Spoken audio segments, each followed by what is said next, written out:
ole hei voin chu upa lalmunpui a hra sel pununpui a thusil tular tak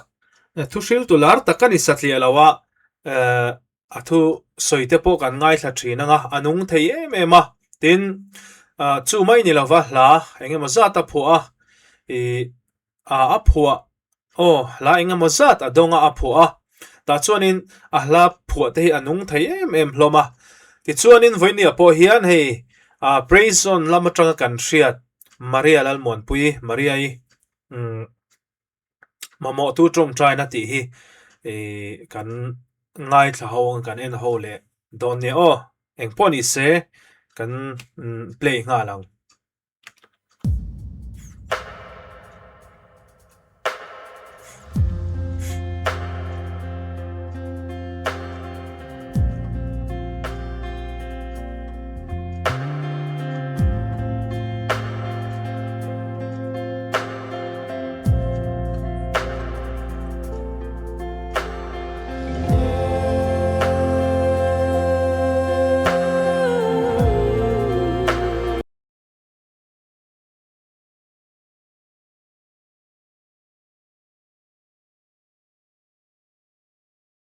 lại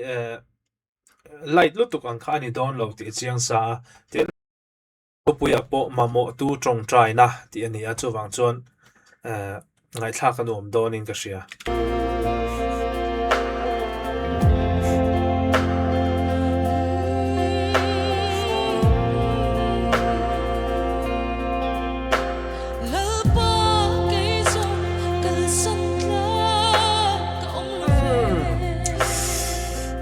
ngoro lak ti to pang lalpa ke zong kal san tla kom la kamur sung thei ne mole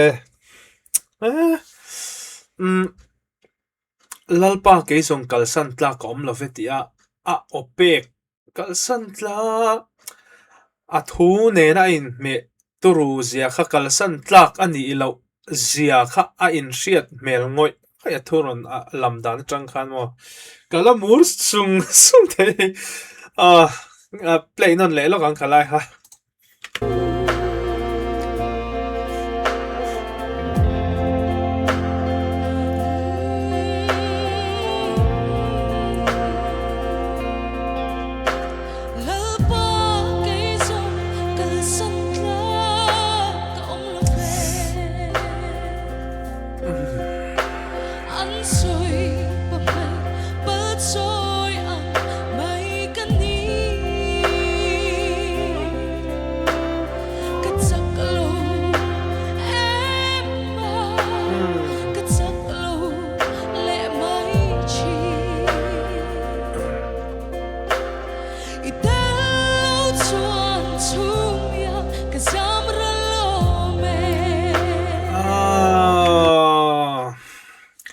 engma ani lo zia pathian tel lo chon anun kha engma ani lo zia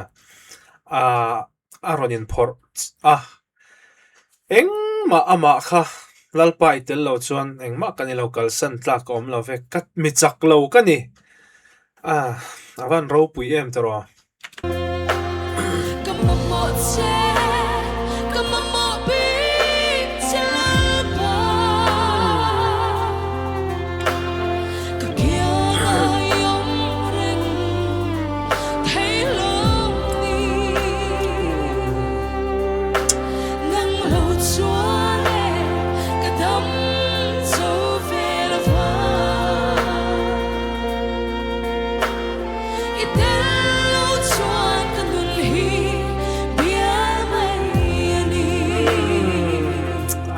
thare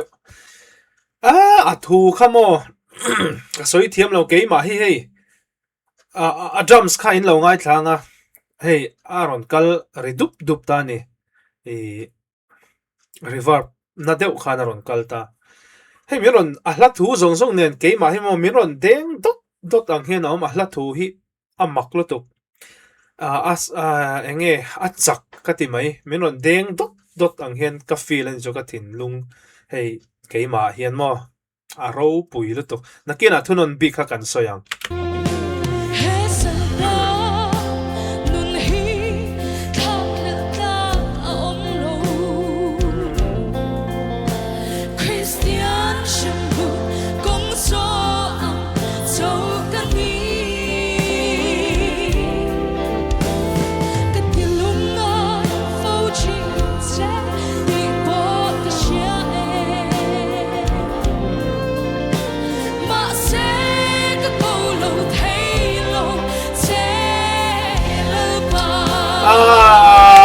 soi lo thei lo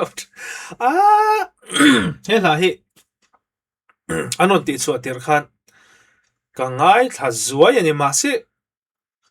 uluk deuh khan ka ngai thla lo ka ngai thla zuai mai pon lo atir lam tir chote bak engemaw ka ngai thla lo a ma se tun a hen uluk deuh in kan ngai thla a hla thu hei mamawhtu ṭawngṭai na tih hi a hla thu pui mamawhtu ṭawngṭai na tih hi a hla thu hemi a hla a chung a hla a lyrics a hian a ron chawi zo lut tuka pathian hei pathian kan ti vui enge ni mihring kan ni chon fam kim lo kan ni ta chonin mi fam kim lo chon pathian lung oi lo na tam tak kan thlen thin ma se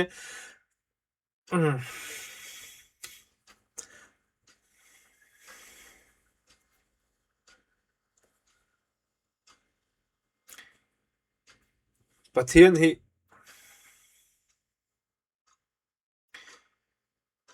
kan mamo kan ko lo thei lo thin a to pa chon tera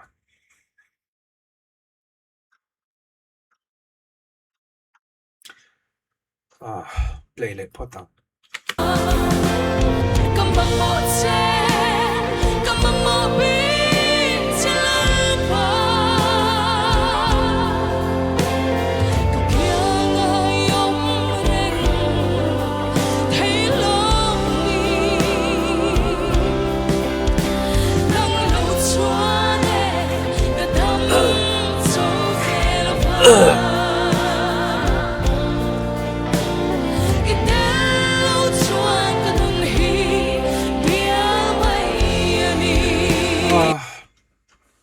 thunon ka soi lo long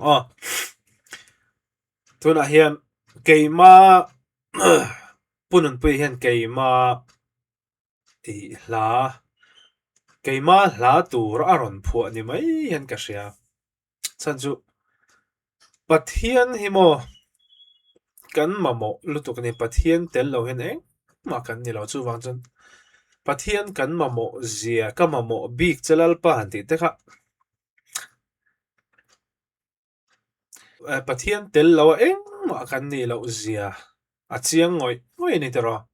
soi du dan po ka thiam lo a ro pui lo to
khan zo ni mo à ka ngai thak tum bakin ke ma min ne a ti top mayang ni a top bera chon kan soi du chu kan ti top ma in ke ma nun nen a ka phei ka lo in seng lu ta chan chu pathian hi ke chu ka ma mo ngoi ngoi ni chan chu pathian tel lo chuan eng ma ka ni lo zia hi i ka in thri a chu wang chuan in a kan nun enge ni chena chang ni na ami aron soyang khan soite lang khan pathian lung oi lo hi voi tam tak hi ka thlen nem to ani mase ato pa chonin lung oi lo na ka siam saka ne na lo bak lo wa chon tluk lu na tur ka hre chuang lo chu wang chuan pathian hi ka ma mo bik ngoi ngoi ni i voinia chuan pathian du lo zong ti tur hian ke ka pen ngam to lo chan chu e kanuna hian pathian tel lo ke ka pen na reng renga mual pho na niam na satak i ti sa le tharawa chak lo na ni he ta niam takin ka in pot thla thina ma se voinia chuan pathian tel lova adu lo zong ti hi e enge ni ka ngam to lo ni chu wang chuanin a ka soi don chu soi tur atam eng poni se ka ngai thla ka soi ang khan ka tum ang ain i pathian in keima na thoka aro pui ka tel tu ngai thla ka nom ka ti khop mai ti zong kha ni sela kan du tok le photang